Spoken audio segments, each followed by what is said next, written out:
Reseña del libro Contra la historia oficial, de José Antonio Crespo. Por Alberto Arellano Ríos. El historiador Marblot precisó que el pasado por definición estaba dado y que nada lo modificaría, pero al mismo tiempo anotó que cuando un acontecimiento se suscita, en él estuvieron en juego muchas posibilidades.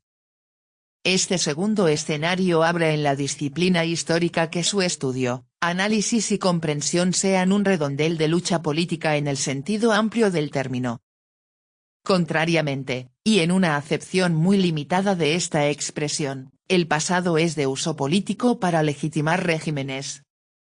En esta dirección no ha habido Estado moderno, e incluso premoderno, que no haya recurrido a construir una historia oficial para justificar su origen o el ejercicio del poder interno o externo a él. En esta situación el papel del historiador es cuestionar o deconstruir discursos oficiales o mitos que hay sobre el pasado.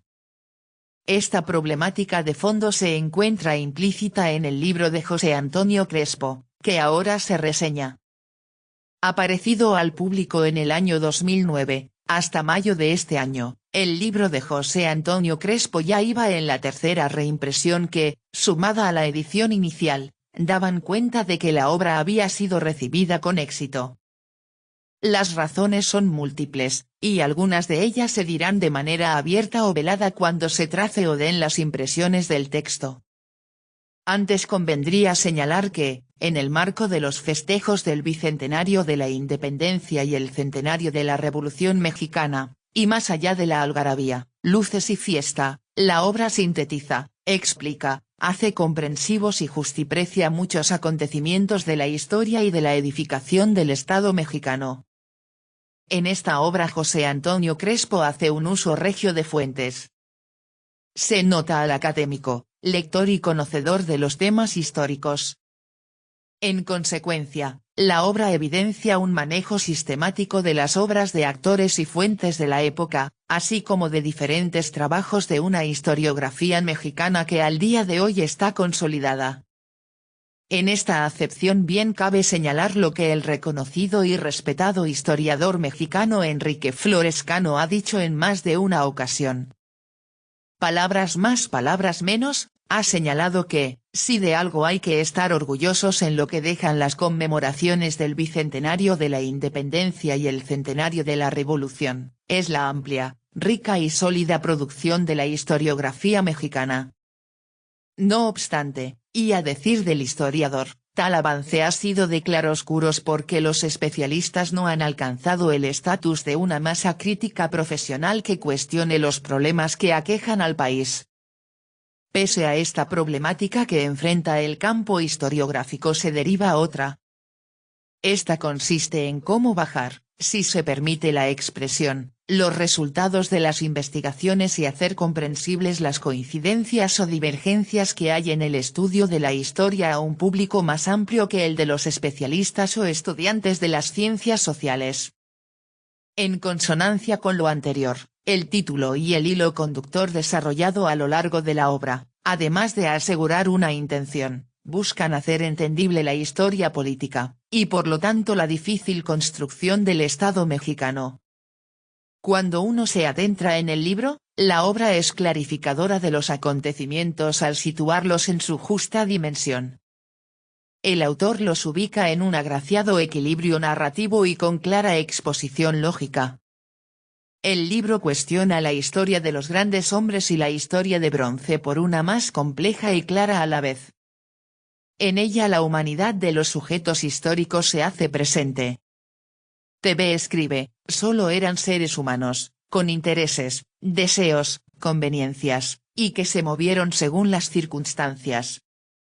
Arellano escribe, el texto tiene como intención debatir la historia dicotómica entre el bien contra el mal que se enseña aún en el sistema educativo en sus niveles básicos. TV escribe, a los niños se les enseña que unos querían el bien, que fueron héroes y los mataron y a otros se les coloca la etiqueta de malditos, apátridas, tramposos. Arellano escribe, sin ser presunción, se diría que los acontecimientos explicitados son conocidos por la lectura hecha de las obras que Crespo cita. Esto fue posible en mi tránsito en el posgrado o por mi interacción con algunos colegas historiadores. Otros, debo aclarar, me fueron novedosos y por primera vez me enteré de ellos. No siendo historiador de formación, comparto la idea de que el estudio de la política desprovista de contexto histórico es igual, o más grave, que ésta sea institucional como una vez Giovanni Sartori le cuestionó a la ciencia política. La fortaleza nodal del libro radica en su intención por divulgar la historia. Así como hay gente que estudia o se especializa en ramas como la difusión de la ciencia o la cultura para hacerla amena, clara y comprensible, José Antonio Crespo hace gala de su experiencia como investigador, docente y columnista para captar la atención de un lector promedio. Sobre su faceta como líder de opinión no se puede dejar de mencionar la sonrisa que en más de uno ocasiona cuando con fino humor comenta situaciones del pasado con frases, metáforas, o bien que son causa de situaciones presentes.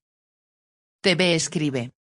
Armando Ayala Anguiano, que también escribe sobre historia, tiene un estilo cómico para relatar los hechos históricos y de este modo, desnuda el aura de los personajes históricos, reduciéndolos a simples humanos. Arellano escribe, este talante del libro lo hace otro baluarte pues se aleja del especialista con su jerga, forma y estilo. En esta tesitura, Contra la historia oficial es un libro que de forma didáctica recorre alrededor de 4 siglos de historia política y es una obra que, desde ya, y con los riesgos que ello implica, podría constituirse como un libro de texto en el nivel de bachillerato o de licenciatura en donde la historiografía no sea el eje central de formación. Aunque también se puede incluir este libro en un seminario sobre el sistema político mexicano. Pero el texto de seguro trascenderá estos espacios y el público será más amplio. El libro, con algunos errores de edición, está estructurado en 4 partes, además de una introducción y un epílogo en donde el autor aboga por una historia al servicio de la ideología democrática. Este anhelo podría ser debatible en el campo historiográfico, pero es comprensible desde la formulación e implementación de las políticas y los programas educativos en el nivel básico. En la obra, José Antonio Crespo, después de explicar los acontecimientos, desmitificar o deconstruir la historia oficial, da luces de cómo se pueden superar los lastres de la psicología colectiva que han estancado a la sociedad o simplemente no permiten madurar. Su lectura por adolescentes, jóvenes y adultos será, sin dudarlo, liberadora. Al situar en su justa dimensión los acontecimientos, el libro, entre otras cosas, dice que Hernán Cortés fue un hombre de su tiempo, un genio, un hombre que es difícil amar, pero imposible de admirar. Moctezuma y la Malinche encarnan la cobardía y la traición, respectivamente, pero en ellos convergen procesos más amplios que explican la derrota del poderoso y tiránico imperio mesoamericano.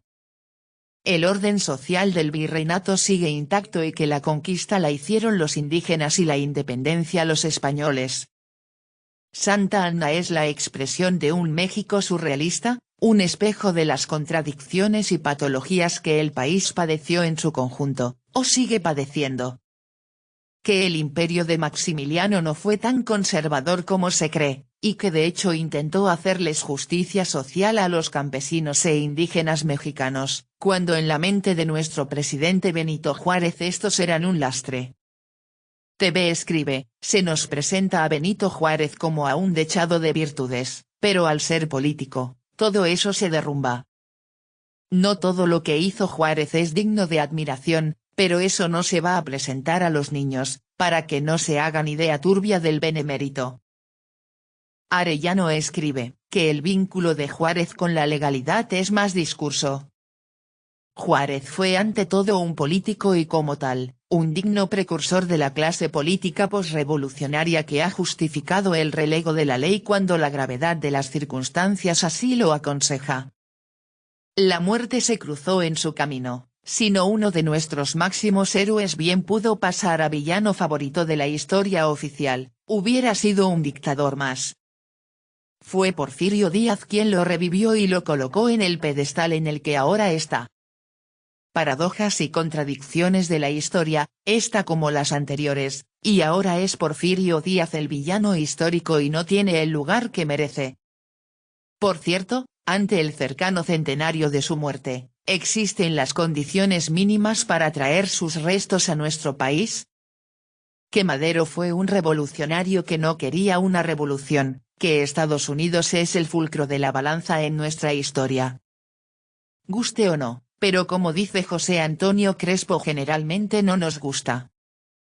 El libro abiertamente va contra la historia oficial al colocar las partes de la película que el régimen quita. TV escribe, hay cosas históricas que el régimen no va a promover para que sean comprendidas y del dominio del pueblo. Y algunas de ellas, son harto humillantes, vergonzosas, carentes de dignidad y patriotismo. Arellano escribe, el libro de José Antonio Crespo, va contra una historia oficial que hace glorioso el pasado. Va contra una forma de enaltecer y hacer heroicas las derrotas, o bien que la nación ha sido construida por seres iluminados. TV escribe, por más propaganda que se le dé a este libro, es cosa de risa, ya que poca gente está interesada en indagar sobre la historia, solo acepta la historia que le inyectan. Además, este libro está en un formato sin imágenes y letras muy pequeñas. Arellano escribe. El libro se opone a una historia oficial que destaca los siguientes valores: 1. La violencia como instrumento de cambio. 2. La exaltación del caudillo sin importar cómo llega al poder. Y 3. Idealiza a los héroes perdonándoles sus abusos o la forma en que han ejercido el poder, o bien presentándolos como semidioses. Finalmente, en su crítica a la historia oficial imperante, José Antonio Crespo, en el epílogo del libro, toma posición. Él aboga por una historia al servicio de la democracia con el riesgo, pese a ser cívica hay que decirlo, de erigirse también en una historia oficial al final de cuentas. Sin embargo, es indudable que desde la formulación de las políticas educativas constituir una historia cívica se hace necesario. Consecuentemente, discutir o replantear los contenidos de lo que se enseña erige un campo de batalla. En este punto José Antonio Crespo sostiene abiertamente que la historia que se debe enseñar debe estar al servicio de la ideología democrática y sustentarse en valores como la legalidad, la civilidad y la negociación, y no la violencia, la revolución y el providencialismo caudillesco, que son los pilares de la historia que aún se enseña a millones de niños y jóvenes en el país. Estos y otros planteamientos son desplegados a lo largo del libro, pero la última palabra la tiene el lector. TV escribe, si no leemos el libro, nada se puede decir, ni opinar, ni nada, solo queda admitir la historia tal como nos las entrega el sistema. Arellano escribe, Sergio Lujambio, de memoria entrañable, le regaló a un grupo de amigos, panistas de viejo cuño no expanistas, porque no es seguro que materialmente lo fueran, un busto de don Efraín González Luna. Yo, que era muy joven, no asistí.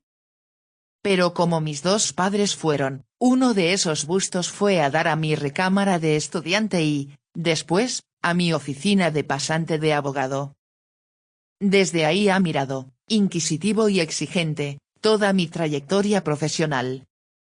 Y lo que escribo que, ay, no puede siquiera compararse con este par de plumas maravillosas que reseño.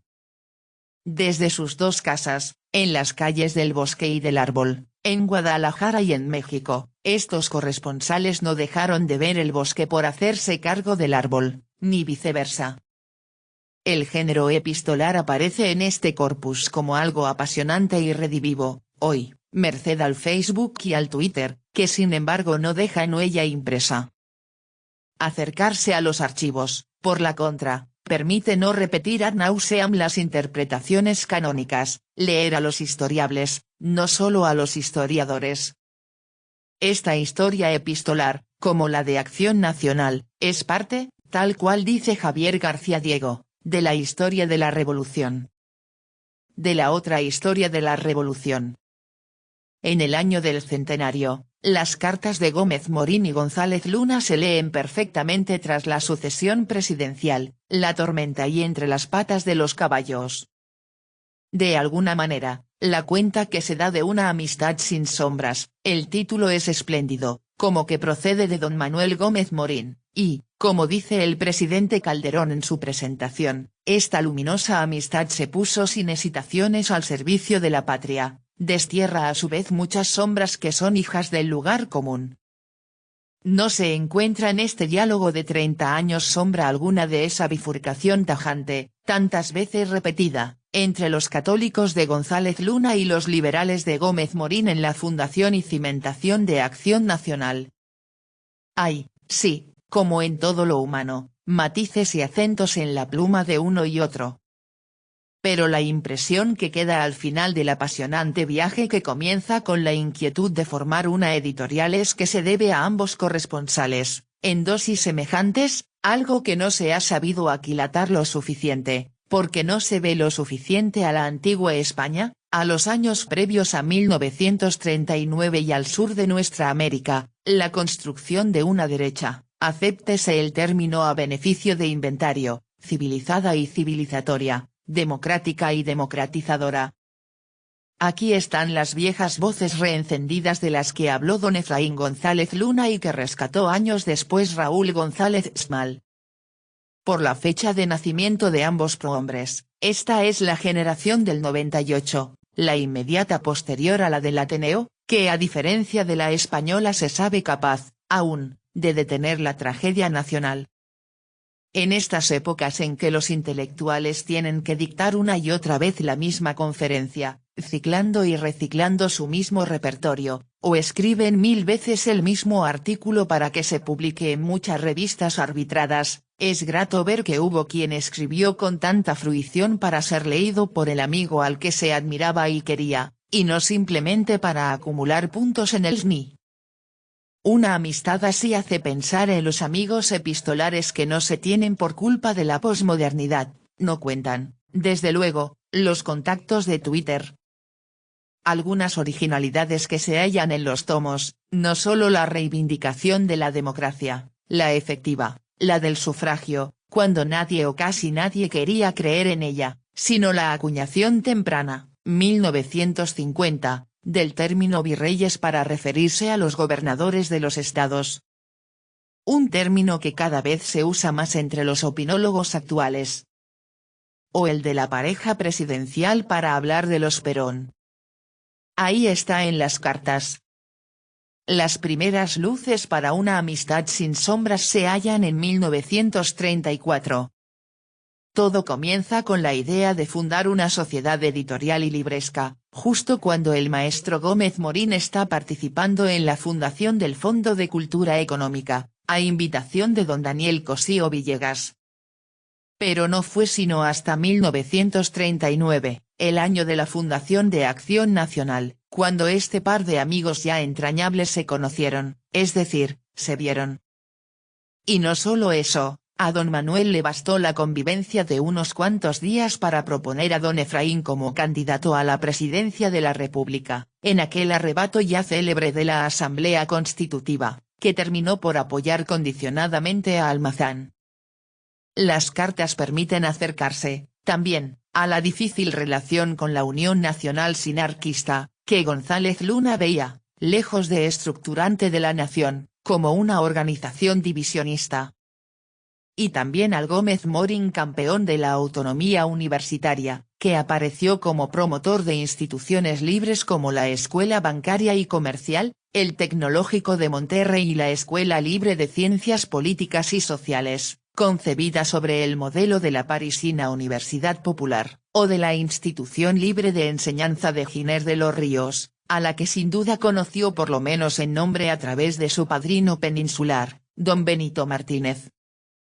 Pocos años después, el gran tema es la sustitución en la dirigencia de Acción Nacional. Gómez Morín no se ve como indispensable, y es ya muy crítico con sus partidarios y con él mismo.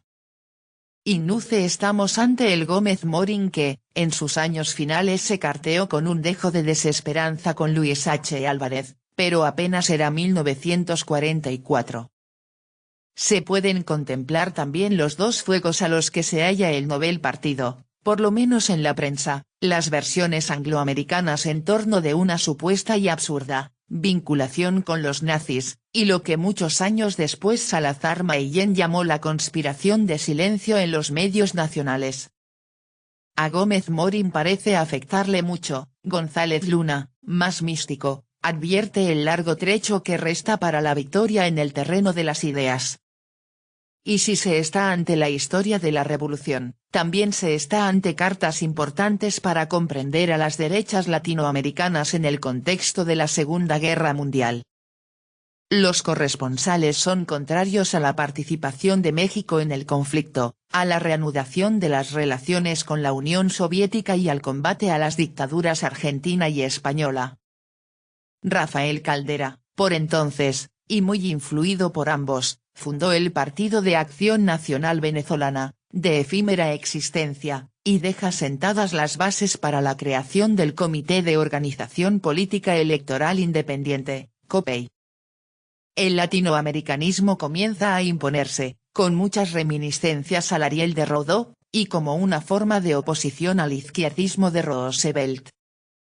Nunca me ha gustado esta fase del panismo, tan poco permeable al liberalismo, tan incapaz de recibirlo. La región más transparente les parece a los fundadores un libro sucio, mórbido, desorientado, pero indudablemente hay que tratar de comprenderla y colocarla en el complicadísimo contexto internacional en que surgió.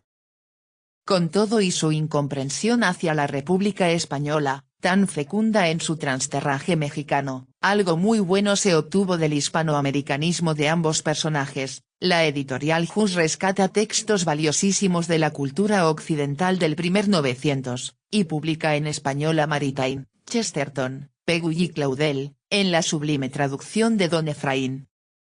En el ámbito literario destaca también el interés por Ábside, la revista del padre Méndez Plancarte. Pocos epistolarios revelan tan bien como este la recepción, así fuera mínima, de la cultura católica anglosajona, francesa e italiana en el medio intelectual mexicano. Pero el catolicismo de las cartas no solo es literario. Hay un punto mayor en ellas, que es de corte social.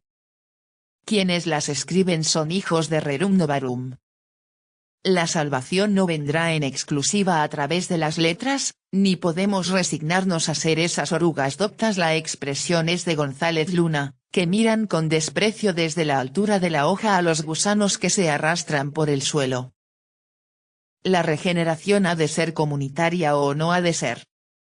Y, sin embargo, de preocupaciones sociales, queda el hermoso intercambio de 1944 sobre la poesía a un tiempo provinciana y universal del jerezano Ramón, como lo llamaba don Manuel, el inmenso López Velarde. Un intercambio que previamente había sido rescatado por el Centro Manuel Gómez Morín en un boletín de memorable belleza. Aunque es imposible referirse a todos los temas tratados en las cartas, parece importante destacar los intercambios de los últimos 40, en que la posición de los demócratas de inspiración católica aparece atacada por dos flancos, el de los fundamentalismos de derecha, que desde la Autónoma de Guadalajara o la Unión Nacional Sinarquista se ensañan en contra de don Efraín, y el de los jacobinismos que ven en la regulación de la materia religiosa inserta en la Constitución de 1917 un cuerpo normativo de imprescindible aplicación, lo que genera la dolorosa expulsión de don Aquiles Elorduy, el viejo maderista, quien sale de Acción Nacional en un hecho que más de uno ha interpretado como el rompimiento con la tradición liberal, la del primer Vasconcelos.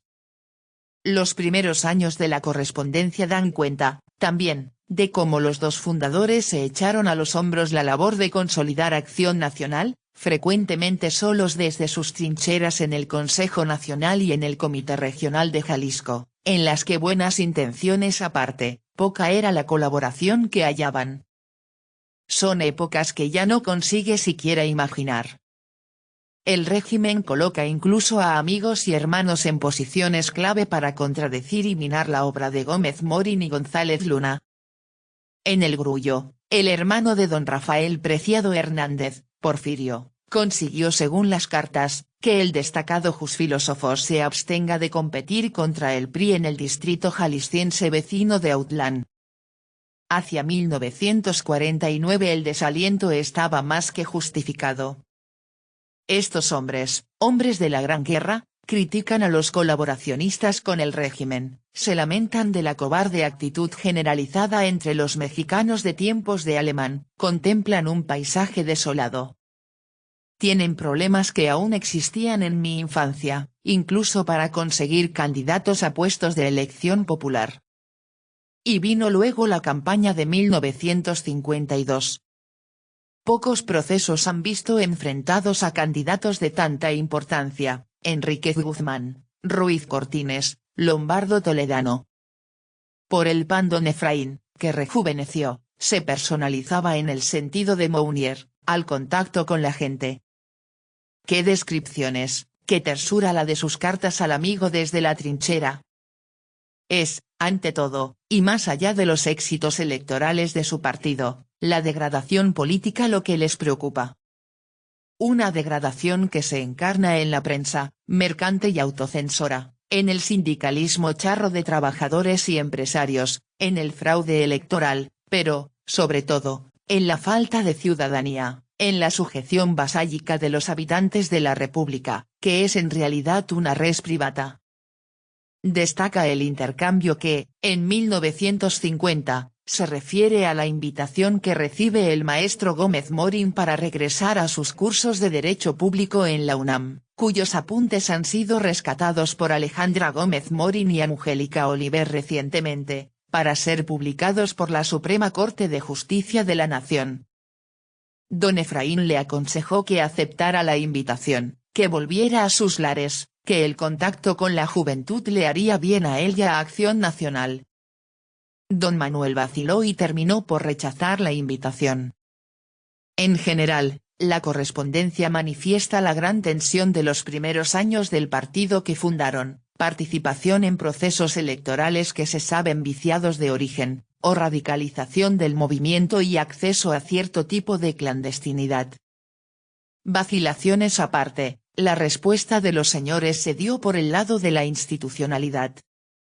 Y aunque fueron víctimas del fraude, recibieron con esperanza los frutos de la serie de verdaderos milagros de la perseverancia. La frase es de don Efraín, en casos como el de Durango, el de Michoacán y, sobre todo, el de Chihuahua en 1956. El regustillo que queda al sumergirse en la ingente correspondencia podía sospecharse por quienes han tenido algún acercamiento con la historia de los primeros años del PAN.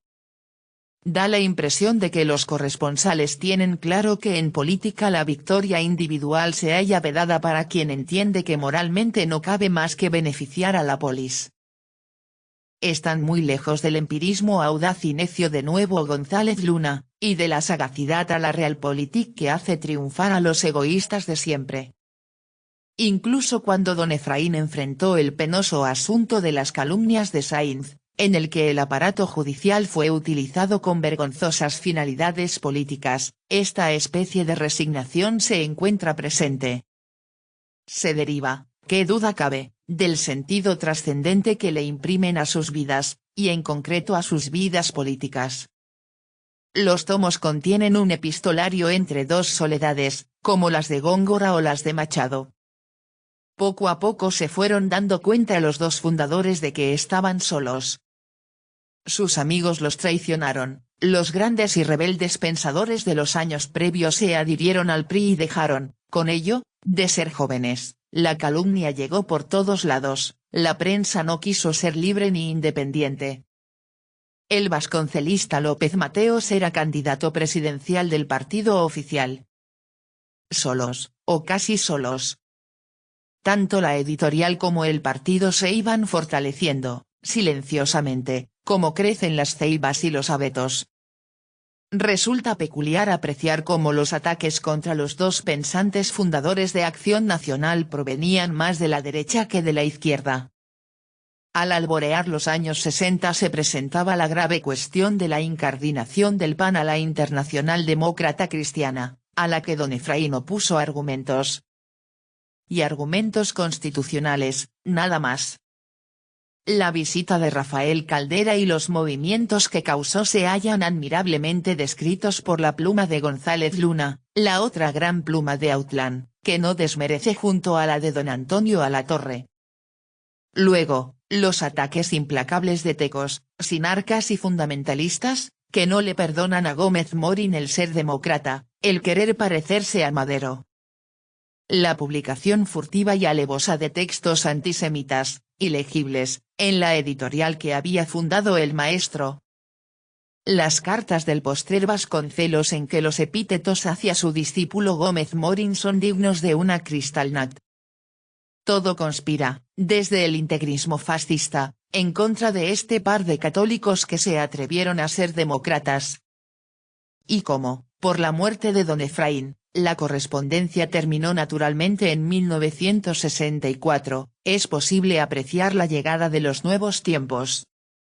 El punto final a los tomos se llama Adolfo Tristievi Barrola, otro detestado por los integristas. Los fundadores lo miran esperanzados. Un nuevo, difícil, espléndido tiempo se abre para México, el tiempo del cambio democrático de las estructuras.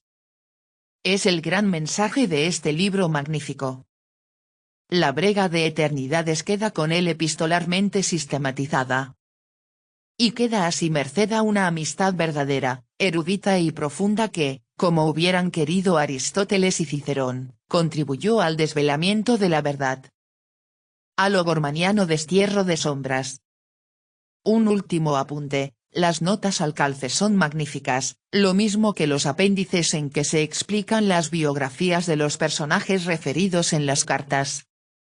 Lo debemos todo al intrépido par de nietas que hicieron ver la luz a tomos indispensables para la valoración del 900 mexicano.